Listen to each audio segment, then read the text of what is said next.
Vijay sir இப்படி பண்ணுவார் நான் கொஞ்சம் கூட எதிர்பார்க்கலைங்க. அதுவும் தமிழ்நாட்டில் இப்படி நடக்குமா அப்படின்றது கனவுல கூட எதிர்பார்க்கல. நான் இல்லை, மக்களும் எதிர்பார்க்கவே இல்லை. சார் பதவி ஏற்ற நாளில் இருந்த அவர் சொல்கிற வார்த்தை ஆட்சியிலையும் பங்கு அதிகாரத்துலையும் பங்குன்னு சொன்னார். இன்னொன்று, இன்றைக்கி நியூஸை எல்லாரையுமே பார்க்க வச்சுட்டாரு. குழந்தைங்கள்லேருந்து பெரியவங்க வரைக்கும் எல்லாரையும் பார்க்க வச்சுட்டாரு. பதவி ஏற்றுக்கிட்ட நாள்லேருந்து இன்றைக்கி வரைக்கும், நான் இப்போ பேசிட்டீங்களா, இன்றைக்கி வரைக்கும் ஏதோ ஒரு ட்விஸ்ட் நடந்துக்கிட்டே தான் இருக்குது. அது ஜனங்க நடுவில் பெரிய வரவேற்பை கொண்டாடுது. இதில் ரொம்ப ரெட்டிப்பு சந்தோஷம் என்னென்னா, சில சமுதாயத்தில் இருக்கிறவங்க நம்மளால் இது பண்ண முடியுமா, நம்ம அடுத்த லெவலுக்கு வர முடியுமா அப்படின்னு நினைக்கிறாங்க.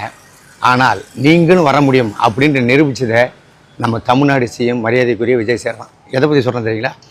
பட்டியலத்தை சேர்ந்தவங்க 7 பேரை எம்எல்ஏ ஆக்கியிருக்கலாம், ஆனால் அமைச்சர் ஆக்கியிருக்காருங்க. இது எவ்வளோ பெரிய விஷயம். சாத்தியமாக இதுக்கு முன்னாடிலாம் இருந்துச்சு, ஏதாவது சாத்தியமா? இப்போ நடத்துகிறா இருப்பாங்க. அது பெரிய விஷயம். அதே மாதிரி பார்த்திங்கன்னா, அந்த இப்பவும் ஒருத்தருக்கு ரெஸ்பெக்ட் எப்படி கொடுக்குறாரு என்னன்றதை நம்ம டெய்லி பார்க்குறோம். ஓகேங்களா? என்ன சொல்கிறது, தமிழ்நாடு உண்மையாகவே பெருமையாக இருக்குது இவரை சிஎம்மாக நம்ம தேர்ந்தெடுத்ததுக்கு. All the best sir. எப்பயும் சொல்கிறது தான், உங்களுக்கு உறுதுணையாக இருப்பேன். நன்றி.